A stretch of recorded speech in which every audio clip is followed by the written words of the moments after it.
Kenapa pakai anamorfi, kan jadi nggak kelihatan.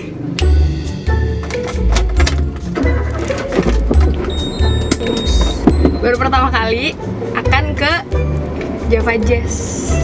Let's go.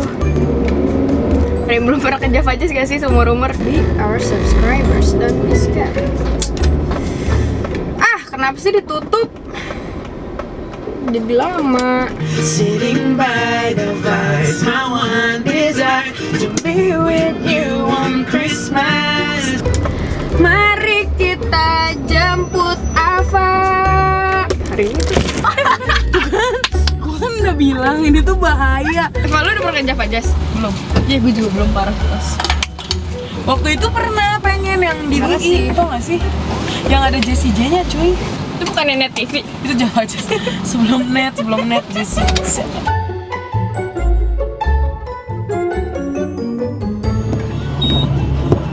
Baik kita. Wah, gimana ya? Kita turunnya ya?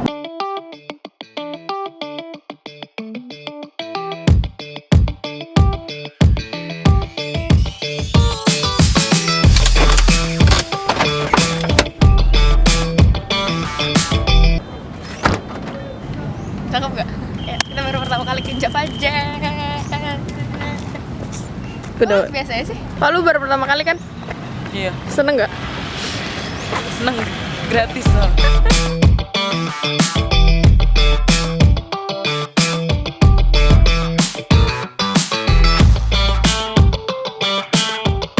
Gimana buat lu?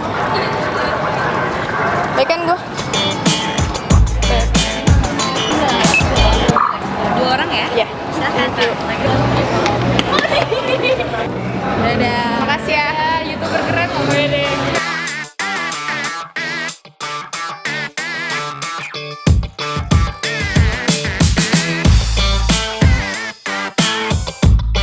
Halo Kak. Halo, aku mau nanya sebentar, boleh gak? Oh ya boleh. Soal kayak tempat sampah yang di sini kan dibagi 3 gitu kan, non organik, organik sama tempat buat rokok. Menurut kakak sendiri gimana sih pendapatnya soal itu? Kalau menurut aku itu bagus karena apa? Karena itu juga akan mempermudah nanti proses waktu penyulingan atau pembuangan di TPU-nya sendiri. Biasanya kan sampah bisa dipilah dulu terus baru diangkut untuk dibuang ke TPU kan. Kalau caranya udah kayak gitu atau kita udah pisahin dari awal, tentu itu akan lebih mempermudah pembuangan sampah itu sendiri. Jadi kalau nanti ada sampah yang mau diangkat atau dibuat kompos atau mau didaur ulang lagi itu lebih enak sih. Menurut aku setuju kalau tempat sampah dibagi jadi 3. Dari kakak sendiri, kakak udah bisa belum sih kayak memilah gitu organik sama non organik?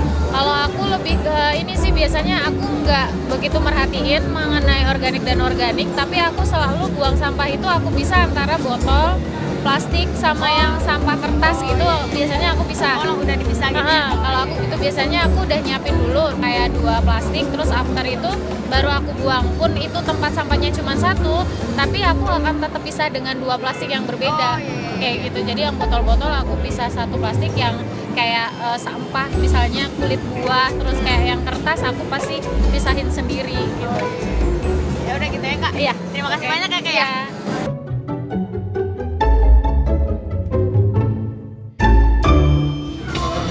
Best place to find the lovers or the bars or where I go. Me and my friends at the table doing short, drinking fast, I mean you don't stop. Hoping to start a conversation with just me and trust me and give it a chance.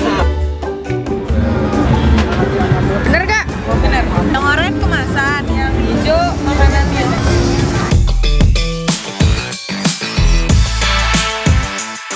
Tapi lu tahu gak sih 70% masyarakat Indonesia tuh belum bisa gitu loh memilah sampah Termasuk pada lo, tempat.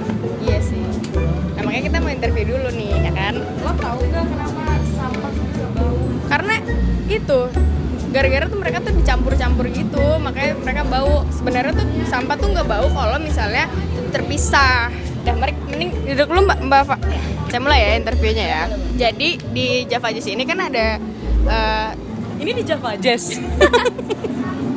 Nama saya Saiful dari Greeners. Greeners itu apa? Greeners itu online media yang fokus mewartakan atau memberitakan isu-isu tentang lingkungan hidup dan gaya hidup ramah lingkungan. Aku kan baru pertama kali nih ke Java Jazz nih. Nah, aku tuh baru lihat gitu tempat sampah tuh kayak beda gitu kan, bagi jadi 3 gitu. Itu tuh dari Greeners sendiri emang di event-event gitu atau di luar event tuh ada juga nggak sih? Ya, jadi memang yang dilakukan sama Greeners ini adalah satu kegiatan di dalam Java Jazz namanya Less Waste More Jazz. Jadi ini satu brand movement untuk mengingatkan kepada pengunjung-pengunjung yang datang ke Java Jazz untuk terlibat dalam kegiatan memilah sampah. Jadi sebenarnya gerakan ini tuh diciptakan untuk mengerti secara perlahan dan bertahap setiap ada event besar mengelola sampahnya di sumber. Ketika keluar dari event ini sampahnya sudah terkelola.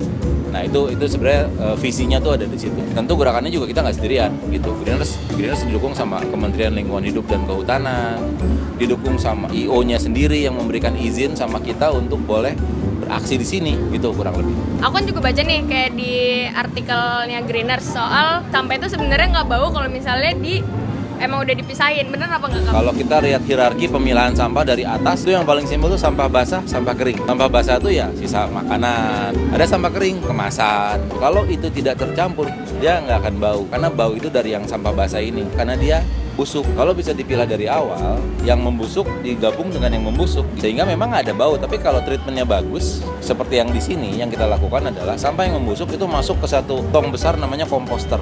Nanti dia lama-lama akan menjadi pupuk cair gitu. Dan kalau udah jadi pupuk cair itu udah nggak bau lagi. Nah, yang keringnya itu kita pilah lagi sendiri. Plastik bening, plastik berwarna, kertas, kaleng, kaca, kita pilah-pilah, terus kita salurkan ke wilayah-wilayah yang sudah memiliki pengelolaan sampah dengan benar. Contohnya ada namanya kelompok bank sampah. Di Jakarta ini banyak lagi dikembangkan sama pemerintah daerah nih, bank sampah lagi banyak. Dan kita hari ini juga sudah bekerja sama, nanti kita akan salurkan kepada mereka. Artinya, sampah yang keluar dari posko kita itu terjamin tidak akan mencemari lingkungan. Gitu. Buat generasi muda deh soal sampah gimana Kak? Generasi muda itu saat ini tidak bisa juga langsung disalahkan sebagai generasi yang konsumtif dan menghasilkan sampah karena mereka tiba-tiba lahir dan tumbuh di era yang memang sangat banyak pilihan. Apapun bisa dibeli dan apapun sudah dikemas. Tapi secara perlahan kalian bisa mulai memahami untuk memilih jenis kemasan dan mengurangi penggunaan kemasan. Misalnya bawa tempat minum sendiri kemana-mana. Misalnya satu hari kamu perlu 5 botol minuman gitu dengan ukuran 500 ml misalnya. Maksudnya kali 5 2,5 liter kamu minum satu hari. Kalau kamu bawa itu kamu mengurangi 5 kemasan minuman. Tapi ada pertanyaan lagi. Kalau tumbler saya habis, nggak ada tempat refill, terus saya gimana dong? Nah, itulah yang namanya fasilitasnya belum tersedia di negara ini dengan baik memang. Tapi itu perlahan juga nanti lama-lama akan tersedia kalau demand dari konsumennya tinggi.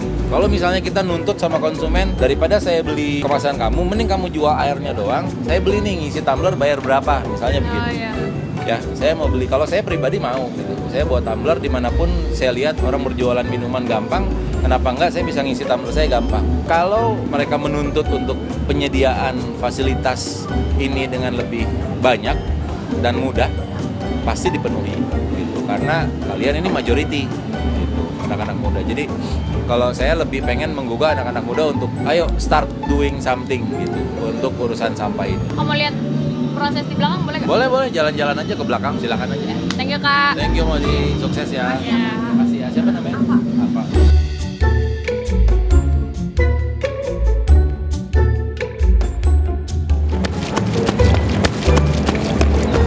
Baru kali ini gue ke event belajar sesuatu. Apa belajar apa lo? Itu memilah sampah.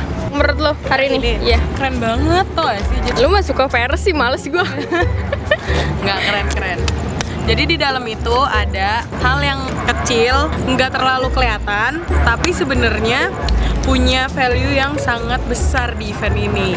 Ada kayak tong sampah gitu, isinya dia buat milih-milih sampah. Jadi kayak kalau sampah makanan di sini, kalau sampah kemasan makanannya di sini, terus kalau ada sampah rokok di sini. Sayangnya sampah rokok itu nggak dikasih tahu gitu loh kalau itu tuh tempat sampah rokok. Jadi orang-orang nggak ada yang notice.